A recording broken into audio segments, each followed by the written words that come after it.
guys, welcome back to Angels Anonymous. Thank you so much for listening today, for putting me in your ears. It is truly an honor. I don't take it lightly. It's so hard for me to focus on a podcast or choose what to listen to, and the fact that I'm in your ears right now is an honor. Whether there's one of you or 10 of you or 10,000, right? Like, it doesn't matter. I feel so grateful to have you listening. Thank you so much. Cool. This is recording. I already recorded like 6 minutes and it didn't record. So we love that. Angels Anonymous is a podcast where we talk about the shit that makes us feel stuck, that we're struggling with, that we're addicted to, all of the taboo topics that feels like nobody's talking about every day. We dive into it and we chat about it and we open it up because we're not meant to do our struggles alone. So today we're going to be talking about a little December wrap up, kind of like intention setting, and then going through what has gone on for my last year, or where I was last year at this time, and like how I've actually been reflecting and slowing down, and kind of my thought process behind it all, because it's something I've been thinking about a lot. And I just want to talk you through kind of the step-by-step of how I decided to start reflecting on December and what has came up for me and what my plan is for this next year. I have never... Maybe that's not true. I could have set a word before for like my whole year. Cassidy on her podcast did that. She talked about her last year and I loved that style of episode. She just narrated like where she was in January, February, all the way through. I don't even remember where I was or what I was doing last year. Like, I don't remember specifics of how I was feeling. Maybe I'll remember as I start to reflect more, as I start to talk about it. But as I was going through my camera roll, I was like, I don't even know what I've done in the last year. And like, I don't feel like I did all that much. But then the more that I looked, I was like, actually, I have done a lot. And that is something super important, is like, how do we celebrate our wins, you know, like looking back and not minimizing our last year, and whatever we've grown through, however we've changed, is something that deserves acknowledgement and recognition and celebration. Okay. Let's ground. Empty the air from your lungs. Get grounded on your walkie walk. Get into your body as you're driving, as you're getting ready. Let's breathe together. Empty the air from your lungs. Let it go. Inhale. Open mouth, exhale. Breathe in. Open mouth, exhale. One more like that. Inhale. Exhale, stick your tongue out. I'm so pissed that it didn't record. I feel like it was good, but that's showbiz, baby.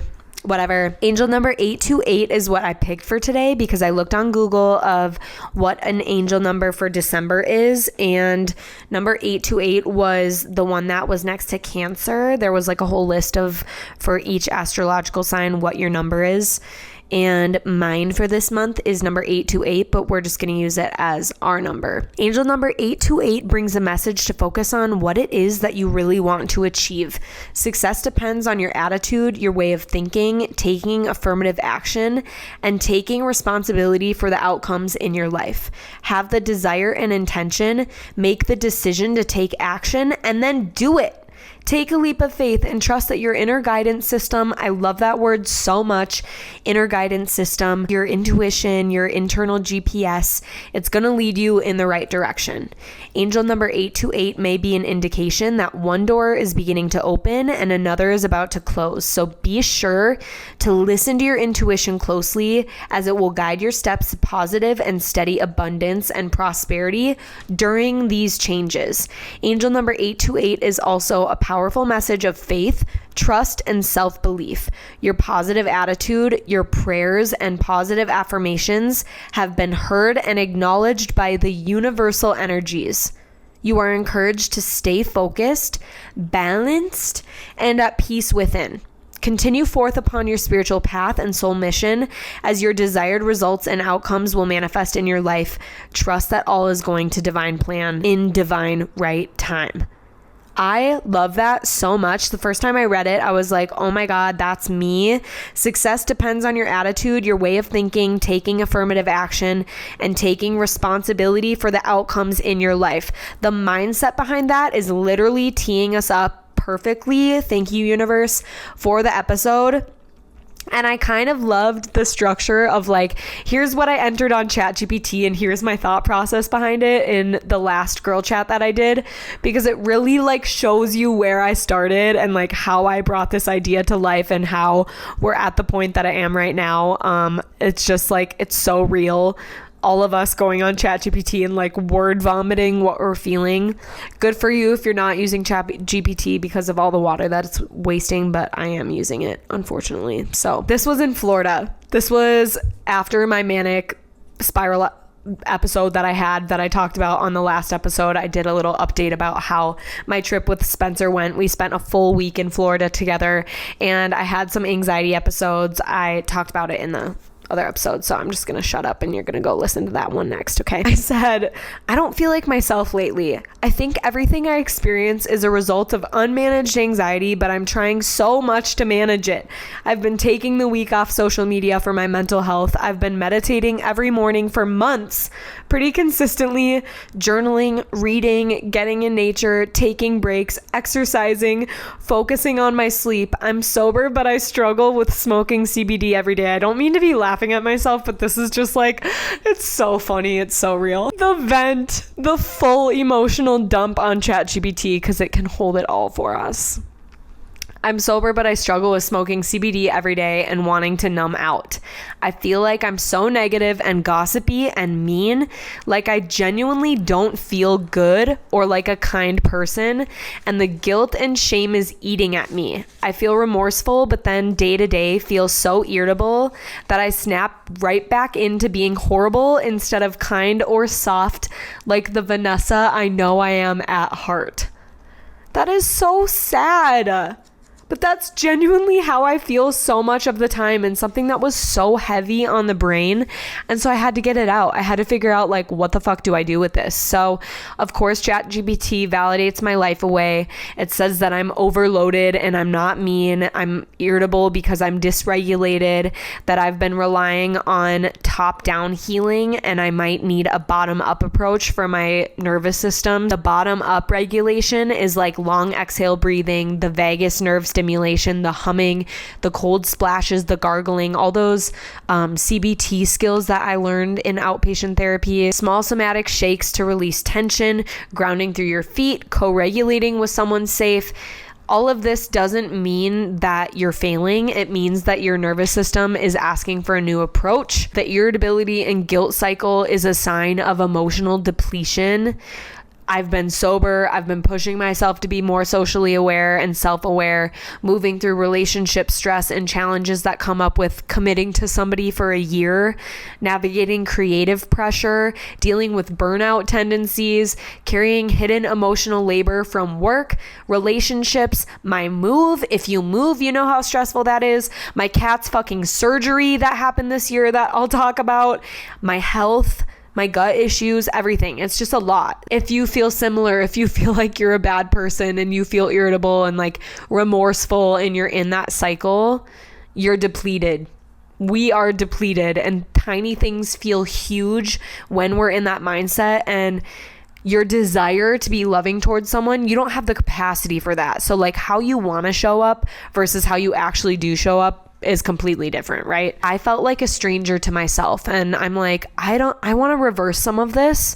I want to start moving back towards who I know I am deep down, and that comes with therapy and regulation. So I realized that I do need a therapist, and I actually had a mental health screening today with school because I get free therapy through school, and I'm gonna have to wait until after Christmas break. I have finals this week, which I don't have a single final, thank effing God. I'm gonna have to wait for my therapist to come back online and meet with me until January, but at least I took that first step, and it literally took me months to take that first step.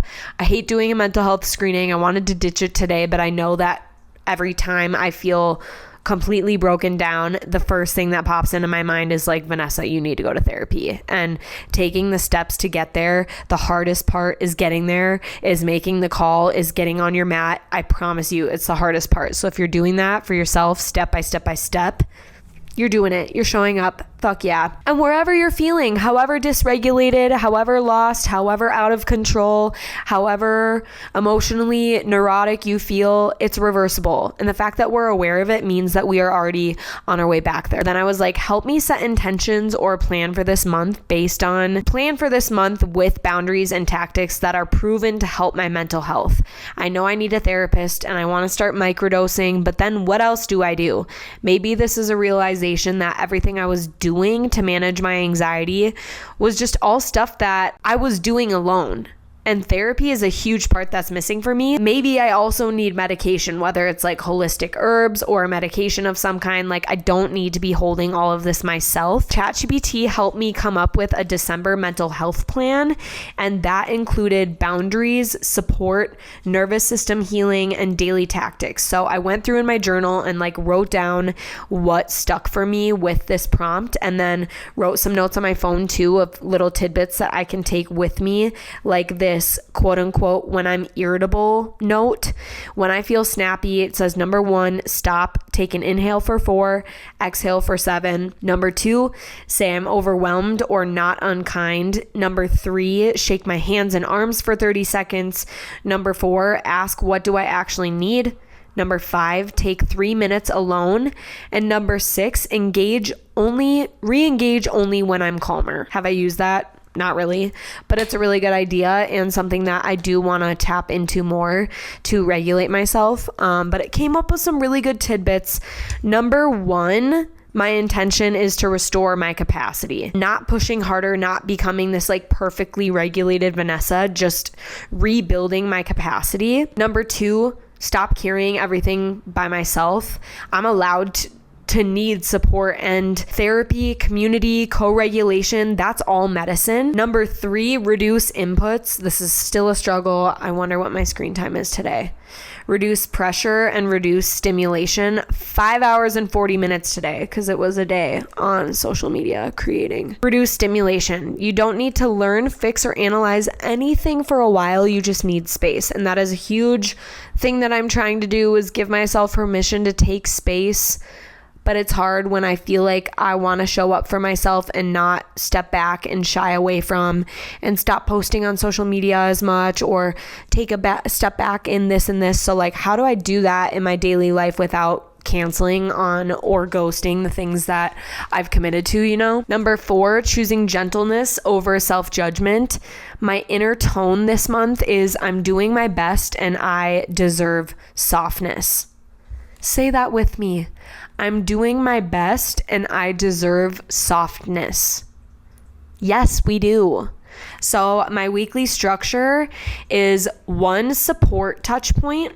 Sorry, that was loud. 1 support touch point, 1 sensory activity, 1 pleasure activity, and then 1 admin session, like 1 life session to get shit done. And that's not like my laundry list full of things. I still need to work on some of the structure with this because I constantly make my to-do list so long and like somehow think I'm gonna get it all done. I don't know what that's about, but like 2 to 3 things only on that like admin stuff. Go to the post office, get your tires fixed. I need to get new tires so bad. My support touch point is either a therapy session, a call with my friend Abby, like that parts work meditation that she did for me. I talked about that on the Things I'm Loving episode. A check-in with my friend Anjali, a little yin session with her. My sensory activities could be a sauna, a bath, a coffee walk, or a walk with no headphones. A yin class. I'm going to go to a candlelight yin class tonight. I was going to go to the hot flow, but I'm still kind of sick, so I'm going to do something a little bit slower. A pleasure activity could be a dance class. I'm going to go tomorrow, mark my words. Baking, which can be pleasure filled to a certain degree, but if you're in the kitchen for too long, it starts to like dysregulate me. I don't know. It's hard to explain. A cute coffee shop, something that's sensory, something that's kind of fun. And then life admin tasks. Like I said, no long to-do lists this month. No long to-do lists. That's hard. No long to-do lists this month. Because that only feeds our anxiety. And fuck that. We're done with that. We're not doing that. Me and Brea just went for a coffee walk today, and she was like, I'm going to get this and this and this done, and maybe I'm going to get my nose piercing changed, and I also have to get laundry done, and I have to do this, and da da da da. And I'm like, dude, you sound like me. Why do we think we have 4 days to get all of our shit done? We don't. You're probably going to get 2 of those things done, like prep for dinner and maybe one other thing. But we went for a walk today, and that was super soul-filling, and I think that was definitely a pleasure-filled activity, just walking around Cheeseman with Brea and drinking my coffee. I really loved that. My non-negotiables for December. These are boundaries that protect your mental health, like guardrails, like your little bowling alley bumpers. Boundaries with self.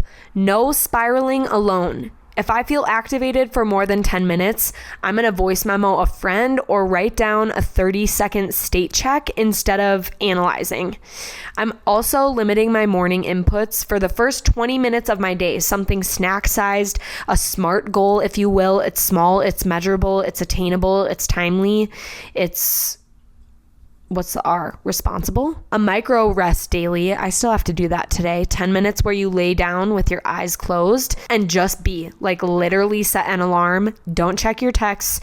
Just sit there. Don't play a meditation. Just sit there and notice what comes up. And then cutting stimulation after 9 p.m. And I'm so glad I'm reading these now because we're 8 days into December and I feel like I'm already forgetting some of these. Like I literally need to look at this every day to remember what my goals are and what my non-negotiables are. Boundaries with others this month. This has already been kind of a challenge. I have not been limiting gossip loops, and it says if someone starts to gossip with you, just say something like, I'm trying to actually regulate my anxiety this month, so I'm keeping conversations lighter. Girl, no, I've been fully spilling the tea, so I need to work on that a little bit. And then it also says not being the emotional container for anyone this month. If that's you, if someone's trauma dumping on you or brings up the heavy energy, say something like, I love you, but I don't have the capacity right now. And just let people know you're in a gentle season. I already did that to one of my friends. We were voice memoing and she invited me to a concert and whatever. And I was like, honestly, I think I need to protect my energy a little bit. And like my sobriety kind of feels at risk when I'm too much in the concert scene. I feel like I don't want to be around people that are using right now. Like point blank, I'm going to be overstimulated and misaligned with what I want to feel or what I want to do. And that's not going to be like actually filling my cup. Yes, fun sometimes. Like I definitely do want to go to a concert, but I have to be really picky with my energy and how much I'm spending it around certain people. Because especially if people are like involved in the music scene and like know all these famous people and whatever, like that's just not fully my scene. And I respect that fully, but like I don't want to get caught up in the like, oh my God, I'm friends with the DJ. Like nope. I've already done that with the pro athlete. I'm not going back there. So I keep my circle small. I literally hang out at my apartment most days. I invite my friends over here. I hang out with Posey. I go walk at the park. Like that is my happy space. I love my own home so much. And I'm so blessed that I get to say that. Boundaries with work and creativity, single task only. Your anxiety spikes so much when you multitask. So this month, do one thing at a time. No forcing content creation. Only create when I feel inspired or have a small deadline, but no pressure. I'm still forcing myself / have the goal. Excuse me, my throat's dry. I have the goal of posting Monday, Wednesday, Friday, and my podcast on Tuesdays. That's just what I plan to stick to for right now. And I had some content in my content bank. So I posted a video today of making breakfast tacos that I had back in my Instagram edits app forever. I finally just like edited old content and posted it, and it felt really good. And it was fun. Of fucking course, the video that I copied of read this left to right and then read it backwards, right to left. And it says like pressure kills gratitude or stress kills gratitude, fear kills inspiration. And then you read it back and it's like gratitude kills stress. You know what I mean? Of course, I spent no time on that post. I had no expectation or hope that it would do well. I thought it was going to get like 5 likes and it's got like 22,000 views. Like that's literally more views than I've ever had on an Instagram reel, of course, when I don't give a fuck. And today when I was posting, I like honestly was just in this funny kind of like I don't give a shit about what I'm posting type of mindset, because I feel like I've been trying too hard to stick to my brand and getting too in the hole of like my content has to look a certain way and I have to follow these content pillars, and I feel like my content starts to get a little dry when I get too wrapped into that. No forcing. I want to have a little bit more fun this month, but still challenging myself to show up. Some daily nervous system hacks that you can use: 3 minutes of humming. That feels kind of long. You could even do like 30 seconds. That calms irritability, reduces your shame spirals, and actually resets your nervous system and taps into your vagus nerve. Humming.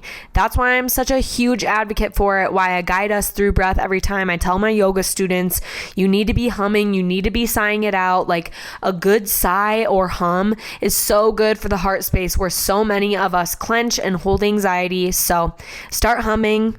I've been singing lately. That's been my like outlet. It's funny. It gets me into a joyous state. It makes me laugh. So I've been like singing to Spencer all the time. It's hilarious. 5 cycles of extended exhale breathing, similar to what we do. Inhale for 4, exhale for 7.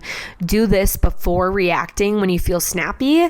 I should have looked at this and I could have used that yesterday. I snapped at Spencer and then I took a walk and then I was like, no, sorry, I was projecting. So I definitely could have used that. But then I recognized it. So wherever we are in the process of being emotionally overreactive and recognizing and course correcting, it's okay.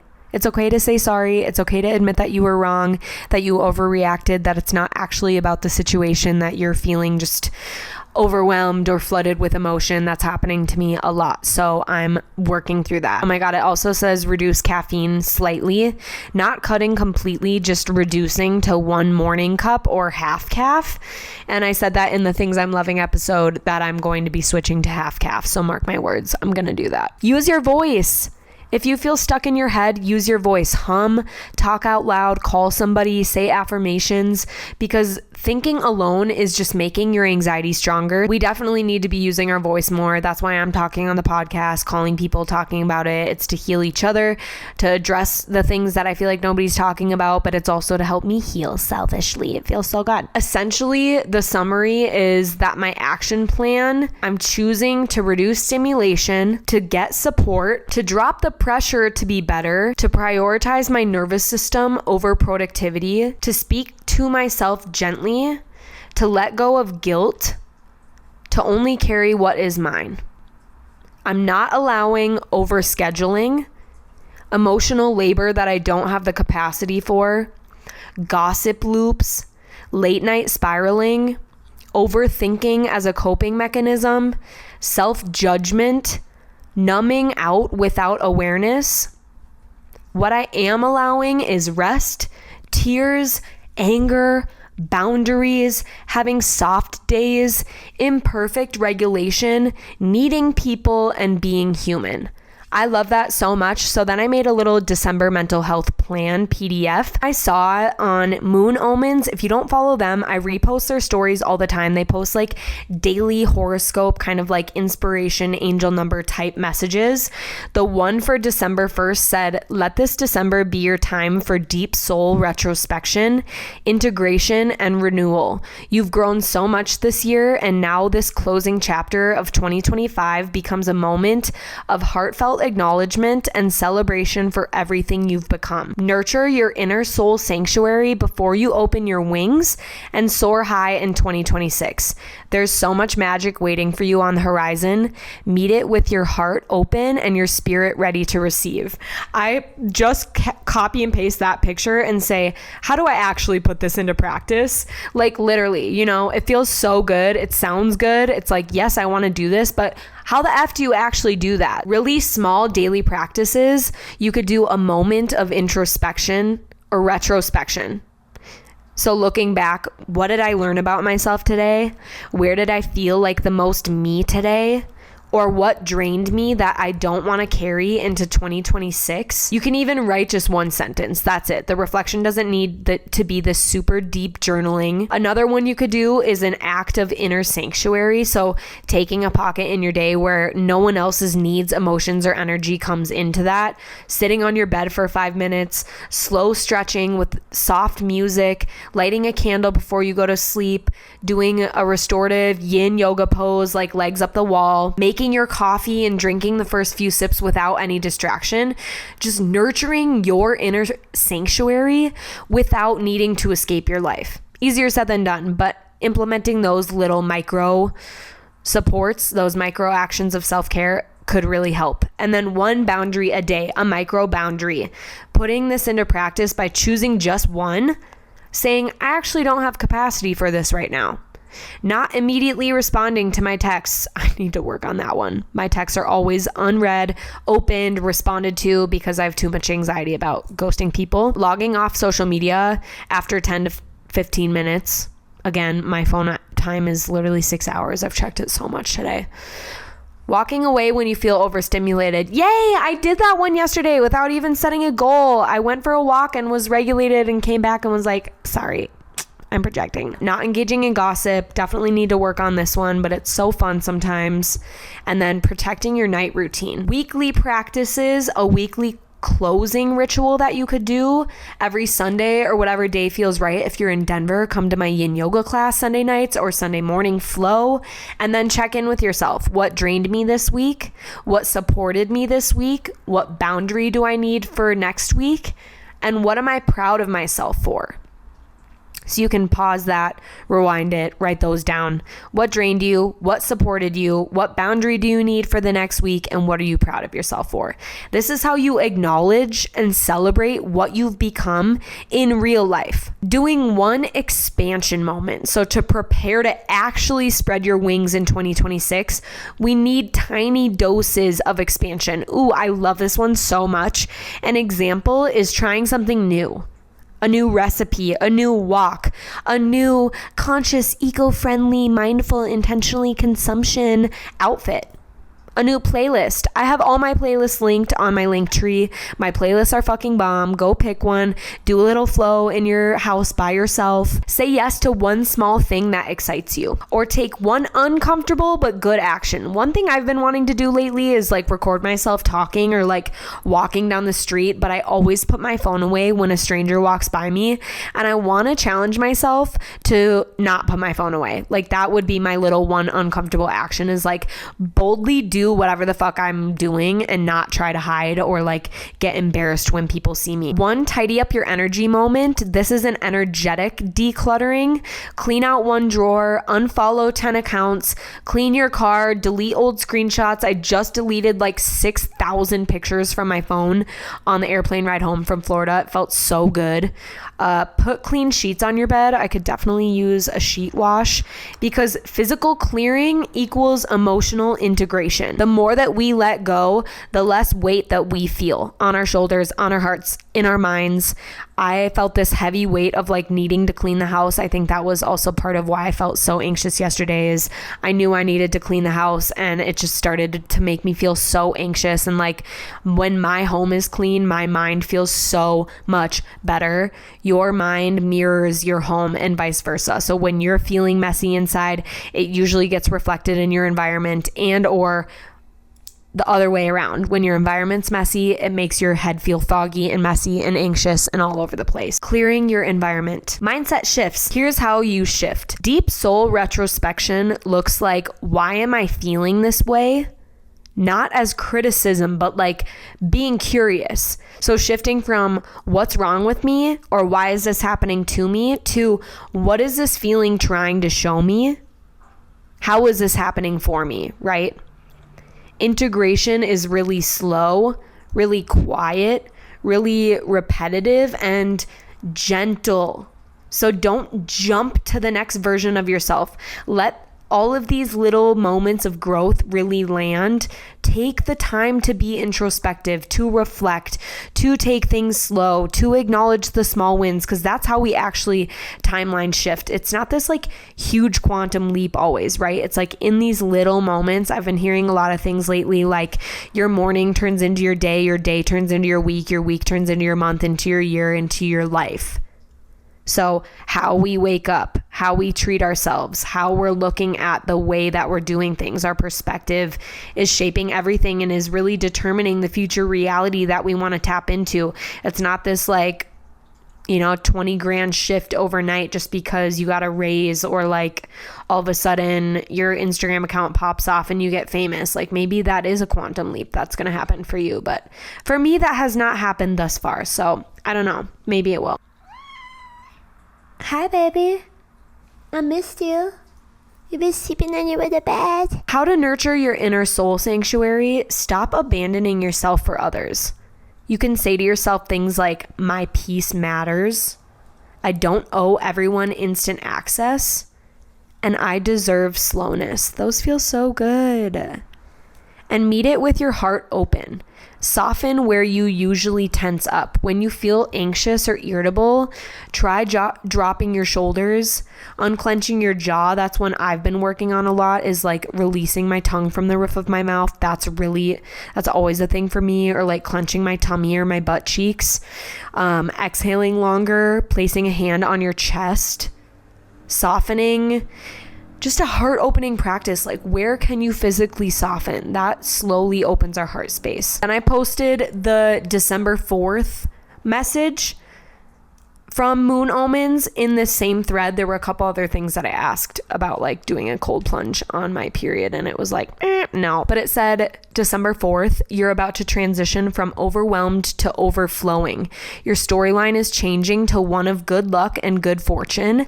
Have faith in the unseen, believe more than you doubt, and enter into your new season of blessings. And then I said, I've been thinking a lot about what I want my word to be next year, because podcasts talked about how her word was shine and how it shaped her whole year. And the main thing I really want to focus on is shifting my narrative, recognizing that I have a choice and I want to intentionally choose positivity instead of gossip and complaining as much as possible every day. I want to stop the narrative of nobody cares what I have to say, of posting because I want to feel heard, or just being let down by the fact that I'm not as far along or I don't have as much engagement or followers as I want. I really want to break that narrative or the story I'm telling myself of nobody cares, nobody responds, nobody's paying attention, and just break that like gossiping, complaining, ungrateful way that I'm speaking. And I thought the word that gratitude might be good, but I also want it to be something a little more unique. So I asked for a list of words, and it gave me words like elevate, radiate, receive, rise, abundance, soften, align, presence, attune, expand. There's so many words. And I feel like clarity might be one of my words. I don't really know.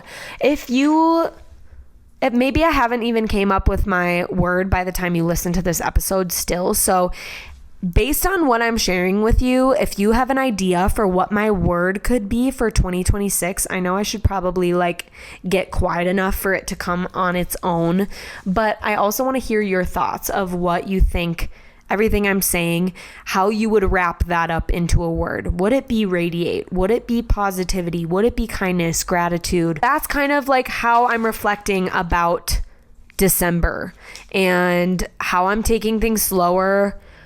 I'm just trying to take stuff off my plate where I can, where I was being busy and I don't need to be. I'm trying to let things flow.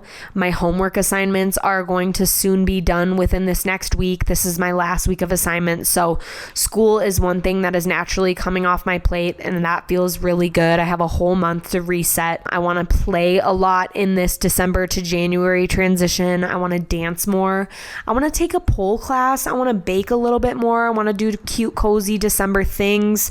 I was going to say December. Spencer and I are going to the Blossoms of Light at the Botanical Gardens. I've not been there yet. I've never been to the Botanical Gardens in Denver in general. So I'm so fucking excited to, number one, see it. I know I need to see it in the summer and the fall and the spring and all the seasons anyways, but I'm really excited to see the Christmas lights because I've heard that it's amazing. We're doing that. I did not put up my Christmas tree this year because I feel like Posy's gonna eat it. I might put it outside on my porch. I actually really do want to do that, and then I'm just gonna keep it up till like March, because you take your Christmas tree down when it stops snowing, when it's not cold out anymore, because how else are you gonna stay hopeful and excited if you don't have Christmas lights up and if you don't have any like cute holiday cheer when you're in the dead of winter after the hope and the ramp up of the holiday season's over? You know what I mean? I am definitely pro Christmas tree until spring. My thought process on wrapping up the year and like how I'm approaching it is not fully complete. It's still in the works. I'm still reflecting. I'm still thinking about stuff. But before I wrap up, I do want to talk about where I was last year at this time and just give you a little read on like how the fuck I manifested the life that I'm living now, because I didn't really realize that I did.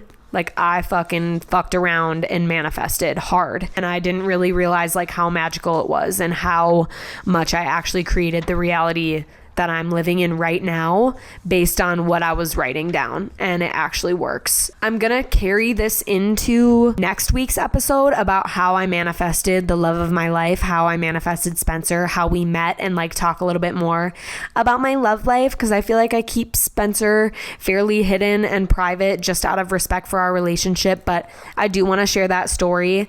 So I'll dive deeper into like what I was journaling about, what I was listening to, like how I feel like I actually manifested him and attracted him and called him in without taking too much accountability, because I've been trying to manifest a partner for so long and like it didn't actually happen until this year. And also there's no guarantee that he is my person forever, right? Like, I hope that, of course, like we're doing amazing, but there's no guarantee. And I thought that past people that I had manifested were my person and I was going to be so lost without them. So this has been an ongoing process, but I really do believe that I'm so blessed and lucky to have him, and like he is such a beautiful, healthy relationship and mirror for me. And I think it was because of a lot of things. I don't think that if you're not in a relationship, you're just not there yet. Last year at this time, I ended things with my past boyfriend that I was living with. We were together from July to July, like a full year, and then broke up, and then had off and on, like seeing each other, hooking up again, doing the whole relapse on each other, up until Christmas Eve is when I blocked him officially. So I was going fucking through it at this time. I was involved in something that I knew was not aligned for me, and it was really heavy. On December 10th, which is literally 2 days after today when I recorded this, a year ago, I wrote 2025 fresh start. My top 3 priorities for 2025 were chasing the adventures of my dreams, school, and my health. One habit that I wanted to create this year was consistent booked in time for vlog editing. I don't remember writing that. I have not made a single vlog, LOL. Content inspo ideas, brand partnerships, personal qualities that I want to develop is security, comfortability with myself, discernment, listening to my gut, surrendering, and self-compassion. Success in 2025 would feel energized, inspired, focused on school, work, life, fun, balance, focusing on me and filling my life with non-physically intimate connections, trusting in God or the universe's plan while embodying a life I am inspired by. One bold goal I've been hesitant to pursue is DJing. I am in the exact same place as I was last year. Maybe 2026 will be the year that I change that. I have my DJ board currently out under my coffee table and the box staring at me in the face right now. So I'm hoping that that will come into manifestation in 2026. And I do need to take some bold action in that area if I want that to happen. But I do feel like I'm surrounded by more and more DJs and I'm getting closer and closer, and I could just buy a course, or I could reach out to a friend and be like, hey, help me DJ. I just need to take bold action. What was our angel number? Have the desire and intention, make the decision to take action, and then do it. Take a leap of faith and trust that your inner guidance system will lead you to the right direction. Period. That is speaking to me with DJing this year. How will I take care of my mental and physical health this year? My sleep, my routine, boundaries, meetings, maybe like sober meetings, meditating, gym, yoga, nature therapy, integrity, and cooking. What do I need to let go of to move forward? Past comforts, my ex, vaping, obsession with finding love, self-doubt, and insecurity. Who supports my growth and goals? My mom and dad, Brea, some other friends, social media followers, yoga students. How can I add more fun and joy to my daily life? Dance, sing, laugh, nature, spontaneous adventures, meditation, processing emotions. I wrote my financial goal by the end of the year was $50K or $4K a month. I would have to look back and see how much I was making every month, but I do not think that I was making $4,000 a month. Maybe I was. My new skill in 2025 was supposed to be DJing, but I will say shuffling was a win. That is something that I started this year that was also on my mood board, vision board, dream, aspiration, goals was shuffling. And then I just kept reflecting how I was going to track it. What experiences and adventures do I want in 2025? How can I be more present and mindful in 2025? So that was a pretty thorough reflection, actually.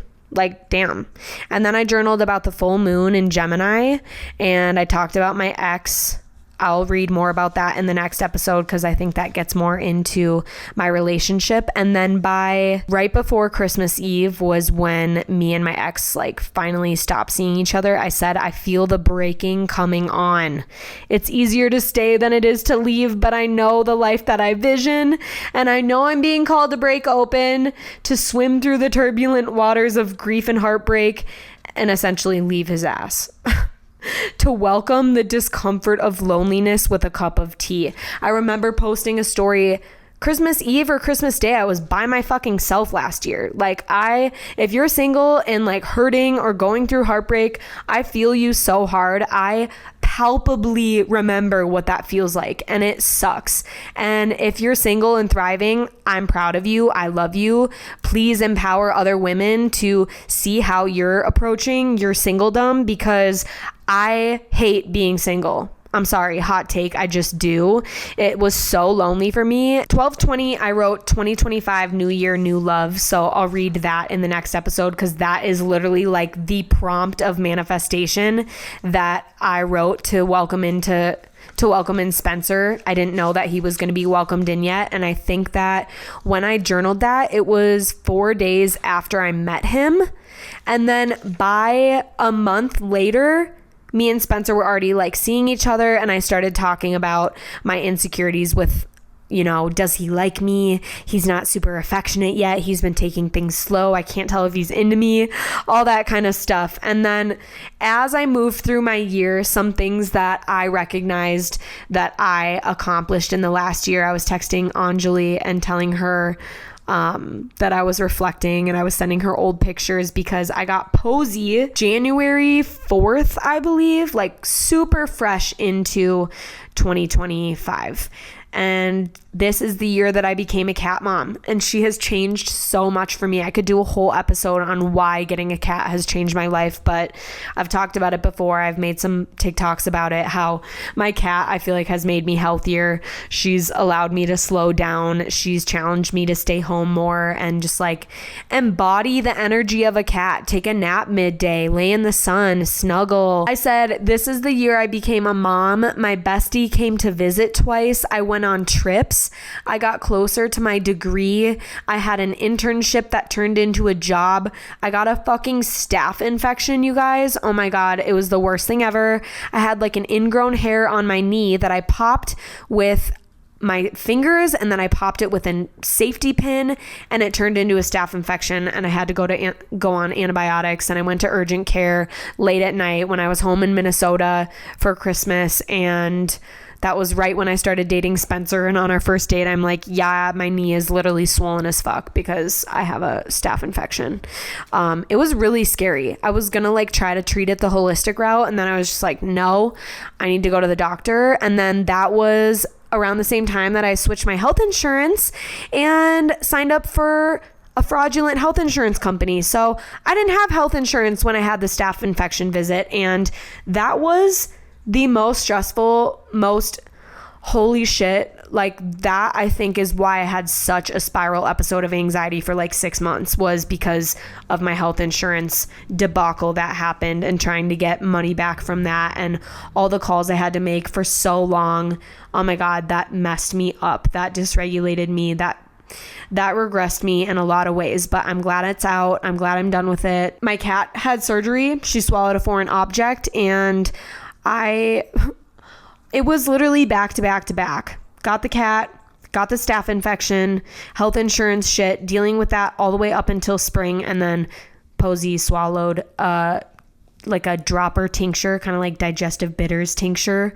The rubber part she bit off and lodged it in her throat, and it could have been in there for like a month. I had no idea. Great. Love that. That was horrible. I actually raised a ton of money on GoFundMe to support her surgery costs because I didn't even have $1,000 to my name. I'm a broke college student.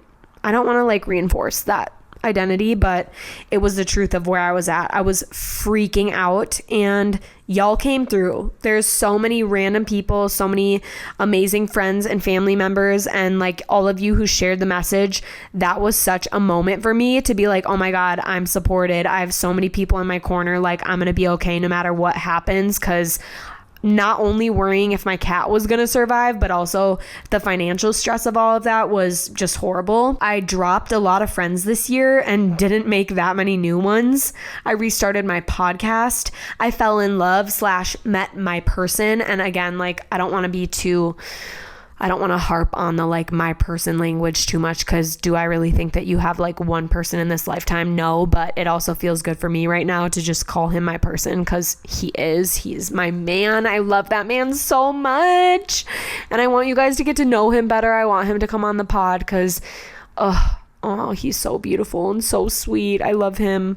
But that's the gist of what happened, where I was at in this last year, without like going too much into detail or like going through my whole camera roll picture by picture. But a lot happened, and I feel like if we don't look at our year and reflect and be like, okay, what actually happened? How did I grow?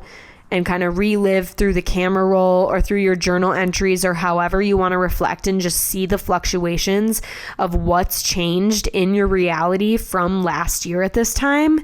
If you set a word for your goal or you had a vision board. Oh my God, I forgot to address my vision board. I said in the other episode that I had a shell ring. I put on my vision board like an aesthetic of jewelry and like hair and a whole kind of cute surfer like vibe that I wanted to embody, and I ended up buying a shell ring that was on my vision board, and I didn't even know it was on there because I wasn't like specifically trying to set a goal for that. It was more so just like an aesthetic.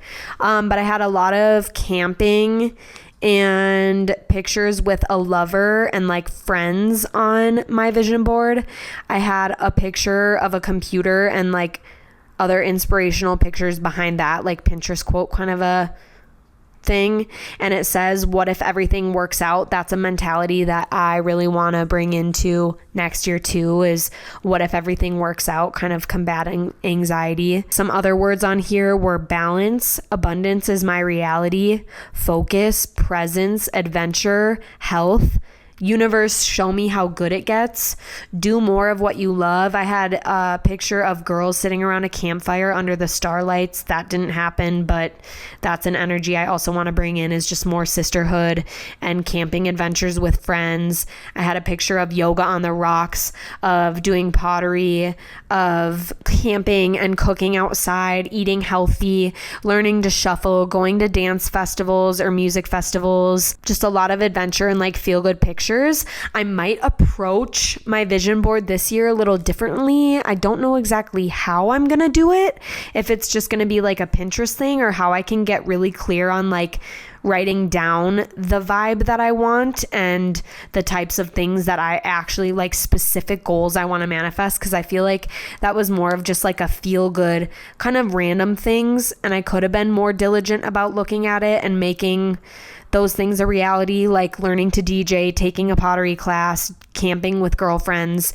Those felt like some big goals for me, even though they may not be that big. I don't really know. So I might carry some of these goals into the new year that I have on my vision board from last year and just be like, it's okay, they haven't manifested yet. Like, it doesn't have to be a deadline, but a lot of these things that I do have on my vision board, it's just a Canva home screen, like lock screen picture that I made that I can look at. I made a virtual one this year instead of like printing the pictures out and doing that whole thing. I did not want to do that. I did it on my phone, and I'm probably going to do that again, but I'll keep you posted on how I vision board or goal set for this next year, or what word I end up picking. Please share below like what you're doing to prep for the new year, or what you liked about this episode that you're going to take with you to reflect on this last year. Let me know where you were at last December, how you've grown. Like, I want to celebrate you too. So comment on Spotify. You can message me, DM me, join my intentional consumption collective.